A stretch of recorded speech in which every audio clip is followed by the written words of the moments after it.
ज्ञापन देने गए थे आप, भाभी से मुलाकात हुई, जवाहर मार्ग को लेकर बड़ा आंदोलन चल रहा है, क्या आपकी मांगे प्रभु?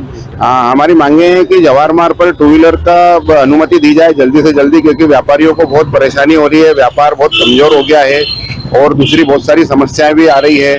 तो इन सब सारी चीजों को देखते हुए हम अब एक ग्रुप हो करके और अब हम यूनिटी बना करके और कम से कम 50-100 जने मिल करके भाभी के पास गए थे और उन्होंने आश्वासन दिया है कि अब देखो क्या कार्रवाई करते हैं वो लोग आगे, जिस हिसाब से भी होगा उस हिसाब से आगे मालूम पड़ेगा आप लोगों को। किस तरह से चरणबद्ध आपका ये आंदोलन चलेगा, क्योंकि काफी जब से ये बंदी किया गया है परेशान है। आगे तो क्या है कि अब हम सबको से पहले एक यूनिटी बनाने की तैयारी में लगे हुए हैं, पूरे कम से कम पूरे सारे जवाहर मार्ग के जितने भी व्यापारी हैं उन सबको इकट्ठा और दूसरे एसोसिएशन को भी इकट्ठा करने की तैयारी कर रहे हैं।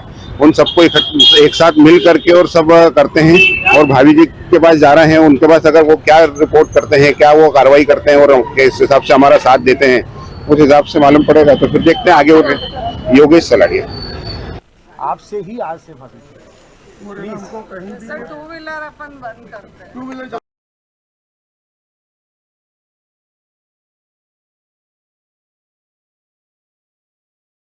एक मिनट, टू व्हीलर बंद कर देने पर ये हाल हो गया भाभी। एलिवेटेड ब्रिज आपको पता 4-5 साल में बनते हैं, तो एलिवेटेड की जरूरत ही नहीं। अभी आप बताइए टू व्हीलर स्टार्ट कर रहे, महापौर जी ने बोला था कि एक्सीडेंट जोन बनेगा, हमने मीटिंग अटेंड करी थी, मैं उन प्रश्नों के जवाब दे रहा हूँ जो शायद आपको बोले जाते होंगे।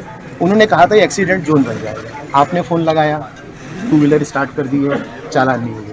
एक भी कोई एक्सीडेंट बताओ हमारे को, अब राजमोहल्ले चौराहे से लेकर एक एक्सीडेंट, कोई एक्सीडेंट नहीं भाभी जी। और जब भी हम आपके पास में आते हैं तो उसके बाद पिछली बार जब हम आपके पास में आए, हमको चिढ़ाने के लिए उन्होंने सबसे पहले बीच के जो वो थे डिवाइडर वो तोड़ दिया भाभी जी। आज हम आपके पास आने वाले हैं तो उन्होंने डिवाइडर को पक्का कर दिया, बीच में रोड सेट कर दिया कि आपका कुछ भी नहीं होगा। ये बेमतलब हमको चिढ़ाते हैं। हमारी आखिरी आस आप हैं, हम सबसे मिल लिए हैं। टू व्हीलर अगर शुरू नहीं होते हैं तो अब वो अगली बार ये कहते हैं कि एलिवेटेड ब्रिज बना देंगे। आप भी जानते हैं कि एलिवेटेड ब्रिज बनना यह पॉसिबल ही नहीं है। वो केवल हमारे को भ्रमित कर रहे हैं और हमको डराने की कोशिश कर रहे हैं। जैसे वो नहीं कहते हैं चुप हो जाओ गब्बर सिंह आ जाएगा, ये हमको ऐसे डराते चुप हो जाओ एलिवेटेड ब्रिज आ जाएगा। ये तरीका है इनका जो बिल्कुल गलत है।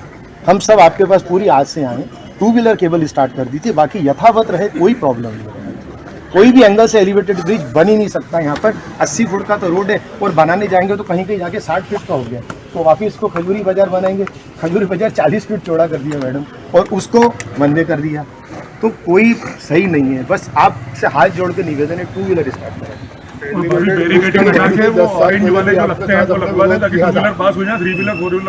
शर्मा के टाइम में 10 साल पहले विरोध हुआ इसका, आज वापस घूम फिर के फिर एलिवेटेड ब्रिज पे आ रहा है। सिर्फ वही है कि हमको चुप करा दें एलिवेटेड ब्रिज के नाम से, बिल्कुल गलत है। ऐसा बन ही नहीं सकता यहाँ, ना तो ये साइंटिफिक सही है, नहीं व्यावहारिक रूप से सही है। एलिवेटेड ब्रिज यहाँ बन ही नहीं सकता। अभी इतना बड़ा चौड़ा रोड बनाया है, वही कंप्लीट नहीं करा।